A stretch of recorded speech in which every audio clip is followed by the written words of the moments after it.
Imagina por un segundo que necesitas realizarte una operación de corazón abierto.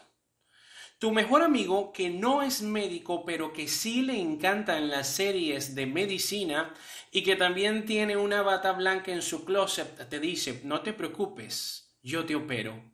Te pregunto, ¿tú te dejarías operar por tu amigo? Tu amigo te dice, tengo buenas intenciones, te quiero operar. Te pregunto, ¿tú te dejarías operar por tu amigo? La respuesta indudablemente es no.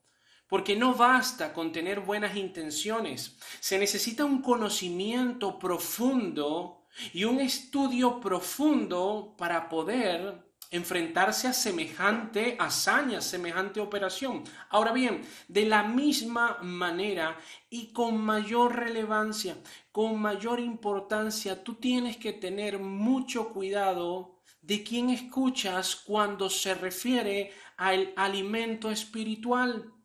Porque así como te cuidas, como cuidas tu cuerpo, de la misma forma tienes que tener cuidado a quién oyes, su doctrina, probando los espíritus para saber si vienen de Dios. Yo quiero hoy seguir dando información con la misma relación que el domingo pasado, porque recibí muchas personas que estoy seguro, muchas de ellas tienen buenas intenciones, argumentando que no debería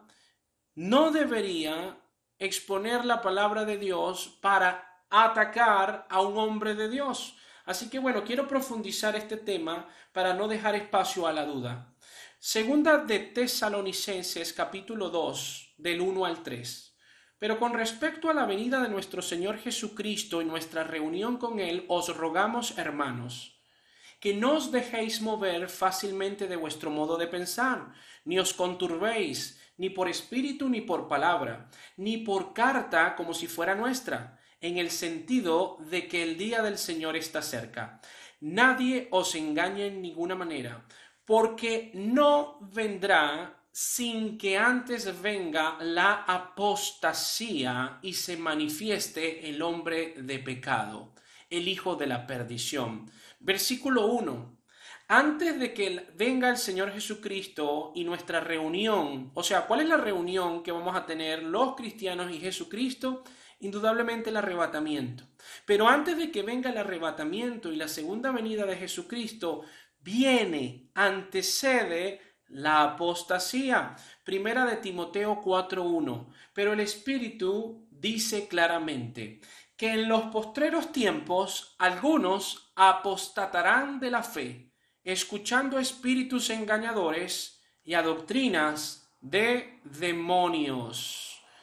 Nadie os, Efesios 5:6. Nadie os engañe con palabras vanas, porque por estas cosas viene la ira de Dios sobre los hijos de desobediencia. Muy bien, con estos tres versículos vamos a dejar claro lo siguiente. La iglesia espera el arrebatamiento, pero antes del arrebatamiento, la Biblia dice que iba a suceder algo que indudablemente ya está sucediendo. La apostasía. ¿Qué es la apostasía? Una rebelión contra Dios. Rechazar las doctrinas bíblicas para adoptar otras. Abandonar la fe bíblica. Muchos dicen que creen en Jesucristo, pero practican una doctrina completamente antagónica a lo que la Biblia dice. Eso se llama apostasía. Queda claro, fundamentado en la Biblia, que antes que el arrebatamiento venga, viene lo que ya estamos viendo, escuchando, que pulula en las redes sociales, la apostasía. Ahora bien, varios de mis hermanos, porque creo que son mis hermanos, me mandaron al correo electrónico muchas citas bíblicas para decir que yo no debo juzgar y no puedo decir esta persona está haciendo las cosas bíblicamente correcto o incorrecto, que eso le pertenece a Dios. Y muchos de ellos me escribieron con Mateo 7 del 1 al 2. Ahora, yo quiero leer estos versículos para poder tener un concepto bíblico de lo que es juzgar y lo que no es juzgar. Mateo 7, 1, 2 dice, no juzguéis para que no seáis juzgados, porque con el juicio con que juzgáis seréis juzgados, y con la medida con que medís os serás medido. Palabras de Cristo. Pero Pablo en Primera de Corintios capítulo 2 versículo 15 dice, en cambio el espiritual juzga todas las cosas, pero él no es juzgado de nadie, refiriéndose al hombre espiritual. Pregunta, ¿Pablo está contradiciendo a Jesucristo? ¿Hay algo opuesto aquí o en realidad somos nosotros los que debemos escudriñar las Escrituras para saber que Pablo no está contradiciendo a Jesucristo? Quiero que sepas algo. Debemos estudiar raíces etimológicas para entender el significado de los mensajes en muchísimas áreas de la Biblia. Cuando se refiere a juzgar, lo que dice Jesucristo viene del griego krino, con K, krino, que quiere decir dictar una sentencia condenatoria. Ahora, cuando se refiere a la palabra juzgar que empleó Pablo en 1 Corintios 2:15, viene de la raíz etimológica griega anacrino, que quiere decir distinguir entre el bien y el mal. Pensar bíblicamente. Ahora, volvemos nuevamente a 1 Corintios 2 y leemos desde el 14 al 15.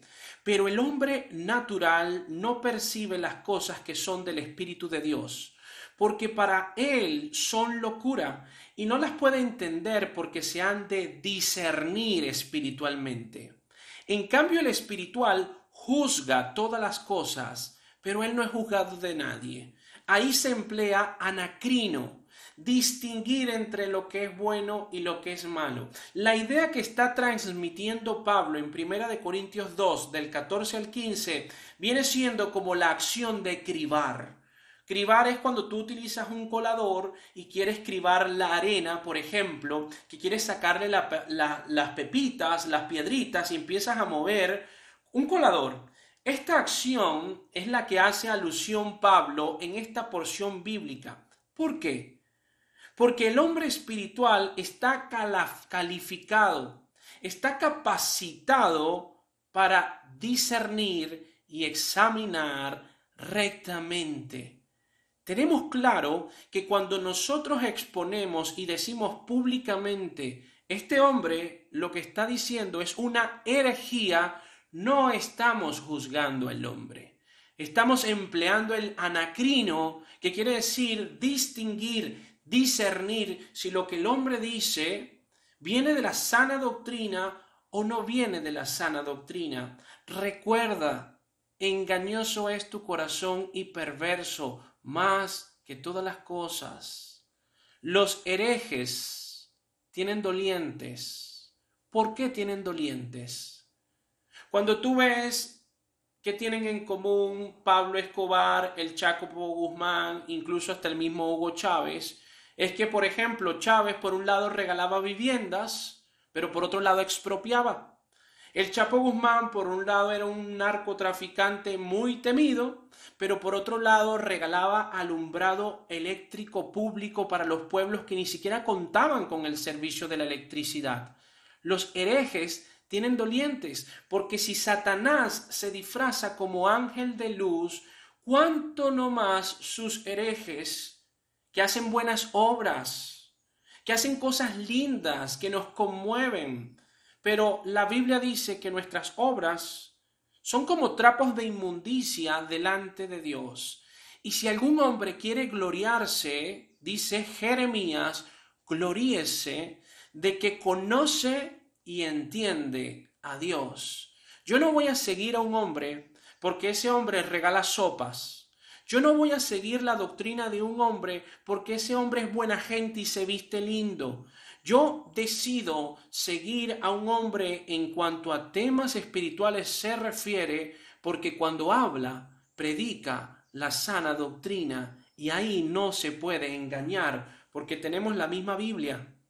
Y si tú hablas en contra de este libro, yo con este libro puedo discernir y decir, voy a cribar tus palabras y voy a darme cuenta que lo que tú estás diciendo es opuesto a lo que la Biblia dice. Muy bien, queda claro eso. Ahora, ¿por qué los herejes deben ser reprendidos públicamente? No lo estamos juzgando, no estamos dictando una sentencia condenatoria contra él, estamos reprendiendo al hereje.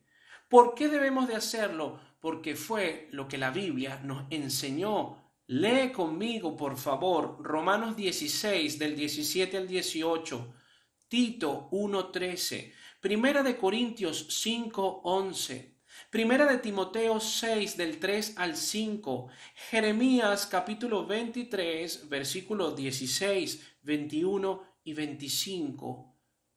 Deben reprenderse públicamente cuando públicamente enseñan herejías. Cuando un hombre aprovecha las plataformas digitales para emitir decretos y para dar declaraciones que no se cumplen, para adjudicarse el título de apóstol cuando no lo es, debemos reprenderlos públicamente porque su daño es público.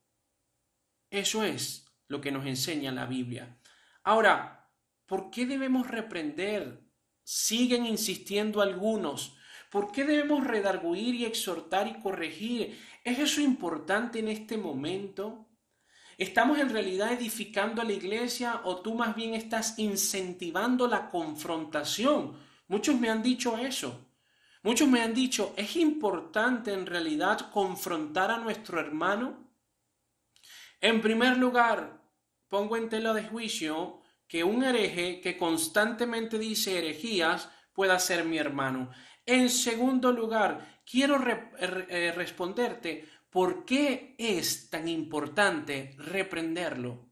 ¿Por qué es tan importante utilizar estas plataformas digitales para decir no es lo que la Biblia dice? Vamos un momento a 2 de Pedro 2, del 1 al 2. Pero hubo también falsos profetas entre el pueblo, como habrá entre vosotros falsos maestros, que introducirán encubiertamente herejías destructoras y aún negarán al Señor que los rescató, atrayendo sobre sí mismo destrucción repentina. Muy bien, Hispaniza, ahí lo estás leyendo. Si ellos mismos van a atraer su propia autodestrucción porque lo están haciendo mal, ¿para qué darnos mal la vida con ellos? ¿Por qué es tan importante reprenderlos si Dios le va a dar a cada uno conforme se merece? Lee por favor conmigo 2 de Pedro 2, el versículo que sigue. Y muchos seguirán sus disoluciones, por causa de los cuales, ponlo, subráyalo ahí en tu Biblia, el camino de la verdad será blasfemado. Ahí sí tenemos un grave problema. Déjame ponerte varios ejemplos para que me puedas entender. Por causa de los herejes, de falsos maestros y de falsos apóstoles, el camino de la verdad está siendo blasfemado. ¿No te has cansado de oír? Yo no creo en pastores, todos son unos ladrones. No, mira lo que hizo este pastor diciendo, haciendo unas cosas. Ahí se puso en la playa reprendiendo un huracán. Están todos locos. Empiezan a blasfemar en contra de lo que es el cristianismo. Y a ti debería de dolerte eso. Si yo estoy aquí en Venezuela y en enero salen un grupo, o en diciembre salen un grupo de pastores junto al dictador, bendiciendo al dictador, proclamando bendiciones contra el dictador solamente porque quieren ser reconocidos y quieren un instituto bíblico, es mi deber como venezolano y como cristiano exponer públicamente y decir, un momento, eso no es el cristianismo. Ese no es el camino del Evangelio. Ese no es la forma de proclamar y de predicar las buenas noticias que Dios nos dejó en la Biblia. Lo que Él está haciendo no viene de Dios. ¿Por qué tengo que hacerlo? Porque si me quedo calladito, soy cómplice. Y yo no voy a ser cómplice porque yo soy venezolano y soy cristiano y por lo menos prefiero que digan, uno se levantó y dijo que no lo estaban haciendo bien. Eso es lo que nosotros deberíamos de hacer. Porque sí debería de preocuparte cuando empiezan a blasfemar el camino de la verdad, porque los únicos que hablan, o lo que, mejor dicho, los que más hablan son los herejes y apóstatas. Y entonces nosotros, que conocemos la verdad, nos da miedo exponer y decir, no, porque no queremos hacer algo que sea en contra de la iglesia. El trigo es una cosa, la cizaña es otra. El evangelio amerita valentía, porque tu fidelidad no es con un hombre que lo defiendes con todas tus fuerzas. Tu fidelidad es con Jesucristo, porque el que dio la vida por ti no fue un hombre, no fue ese pastor que idolatras y que no te das el tiempo de decir, ¿será verdad lo que está diciendo este hombre? No fue Jesucristo. Tu fidelidad es con el evangelio. Vamos a continuar aquí, por favor. Ahora, quiero que recuerdes lo que te voy a decir, porque esto te puede confrontar. Si tú amas el evangelio, no puedes permanecer indiferente cuando está siendo blasfemado. Te lo repito. Si tú amas a Jesucristo, si tú amas el evangelio, tú no puedes ser indiferente cuando el evangelio y Jesucristo está siendo blasfemado. Eso no fue lo que te enseñó Jesús. Eso no fue lo que quedó escrito en la palabra de Dios. ¿Qué hizo Jesucristo cuando se tenía que enfrentar con herejes? Cuando entró al templo, como lo describe Juan 2, él sacó a los mercaderes del templo, volcó la mesa de los cambistas. El celo de su casa, el celo de tu casa me consume. Cumplió una profecía con ese celo y esa ira santa. Jesucristo confrontó a los religiosos, evidenció su hipocresía. Jesucristo los llamó hipócritas, serpientes, camada de víboras, sepulcros blanqueados. Eso fue lo que hizo Jesucristo. Te pregunto, ¿te haces llamar cristiano? Quiere decir pequeño ungido, seguidor, imitador de Jesucristo. Pero olvidas y quieres ignorar esta área clara de Jesucristo. Si el evangelio está siendo blasfemado y tú amas el evangelio, no puedes permanecer indiferente. Pero ¿sabes qué es lo que abunda en el presente, tristemente? Abunda un evangelio light, un evangelio donde es solo amor, no juzgar, solo amor, sin tomar en cuenta que una cosa es juzgar, otra cosa es discernir, sin tomar en cuenta que nosotros sí podemos distinguir entre lo que es bueno y lo que es malo, y hay que decirlo, pero no queremos hacer eso. Hemos dejado de hacer lo que la Biblia nos manda hacer, que es discernir, redarguir, exhortar, corregir. Todo eso está en la palabra de Dios. Y cuando el evangelio está siendo diluido, escucha bien, cuando el evangelio está siendo centrado en el hombre y no en Dios, cuando el evangelio es reducido solamente a una frase, cree y serás salvo, ese no es el evangelio que la Biblia expone. Quiero decirte, mi querido hermano, que eso no es amor. Primera de Corintios 13, lo primero que dice, el amor es sufrido. En esa porción bíblica también dice, el amor no busca lo suyo. ¿Sabes por qué dice eso? Porque muchos se escudan en decir, no, yo no voy a juzgar. No, yo lo amo. No, yo no voy a confrontar porque yo lo amo. Y lo que están escondiendo es su propio beneficio. Yo no quiero decir esto porque diciendo esto puede perjudicarse mi propia imagen. Puede perjudicarse lo que yo soy, pero aquí dice que el amor no busca lo suyo, el amor se goza de la verdad. Juan 3:16, el amor es entrega. Juan 15:13, el amor es sacrificial. Primera de Juan 4, del 7 al 9, Dios es amor. Indudablemente conocemos su amor por medio de Jesucristo, pero que no se te olvide que el mismo apóstol que escribió que Dios es amor es el mismo que dice en Juan 3:36 lo siguiente: el que cree en el Hijo tiene vida eterna, pero el que rehúsa creer en el Hijo no verá la vida, sino que la ira de Dios está sobre él. Dios es amor, pero Dios también tiene ira, ira santa.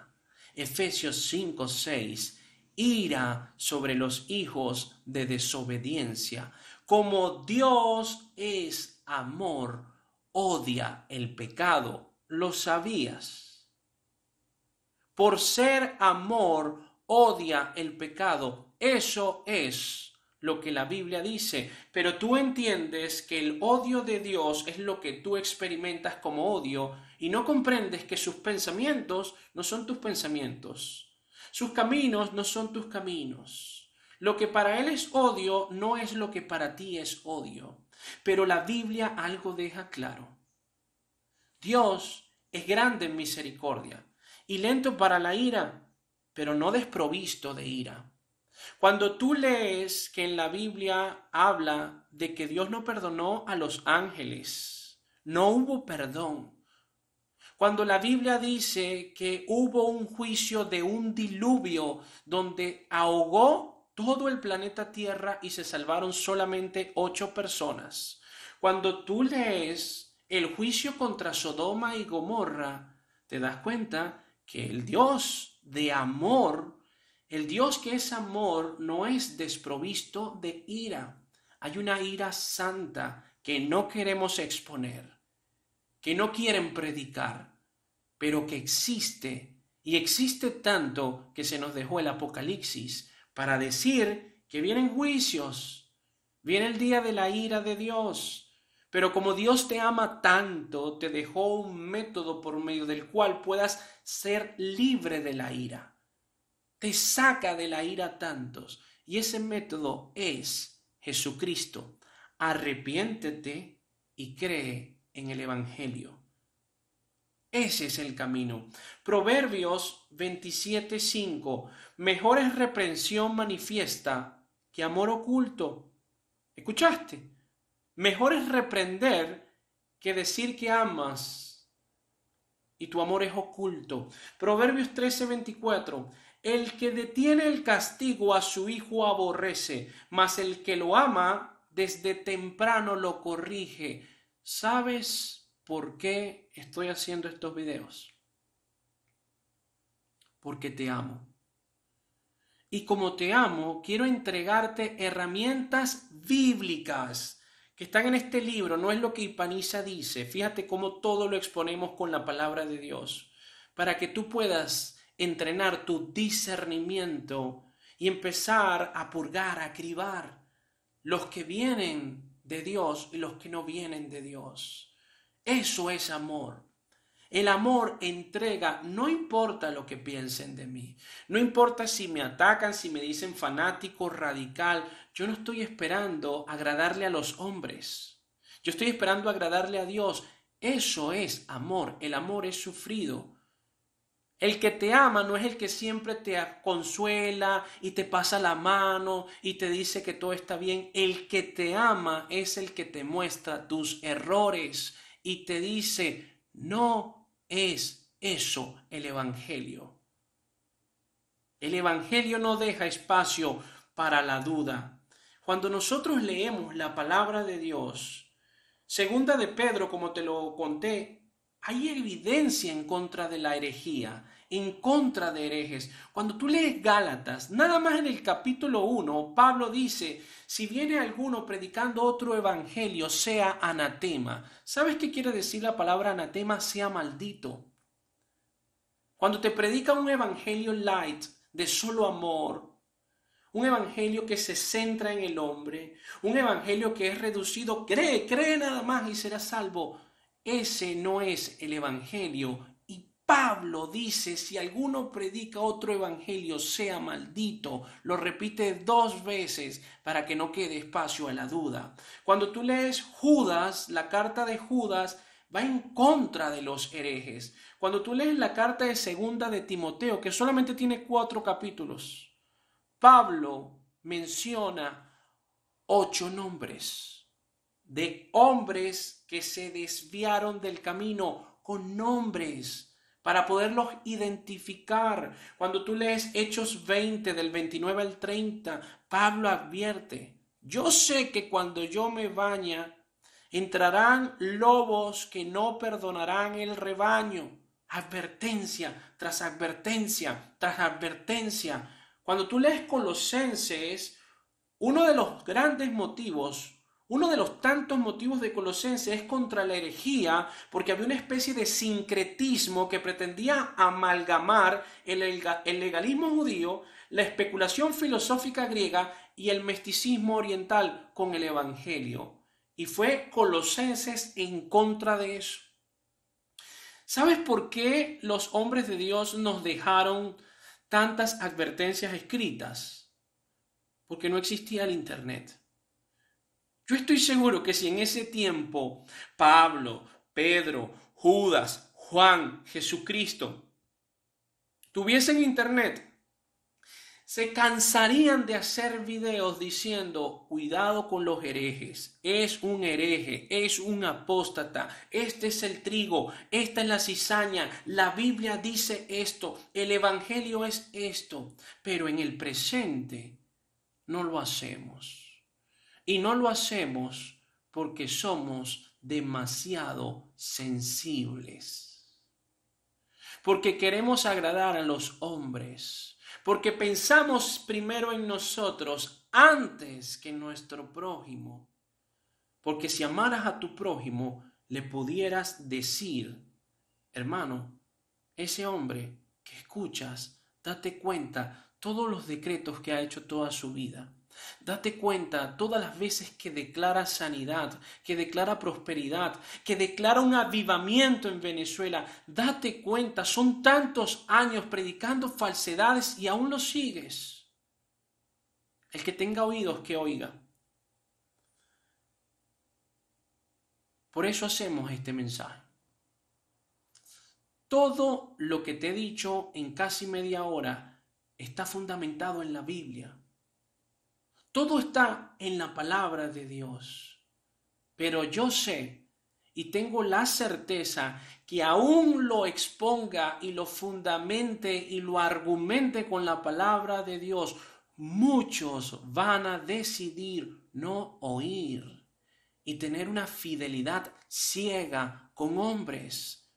Pero como estoy seguro que algunos sí se van a dar el tiempo de dudar, de pedirle al Espíritu Santo iluminación, discernimiento para empezar a distinguir en qué viene y qué no viene de Dios.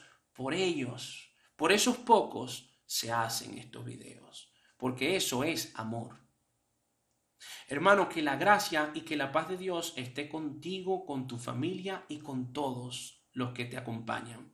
Si este video fue de bendición, compártelo con los tuyos. Que esta advertencia trascienda y siga para otros, para que otros busquen en la palabra de Dios la sana doctrina y el verdadero evangelio.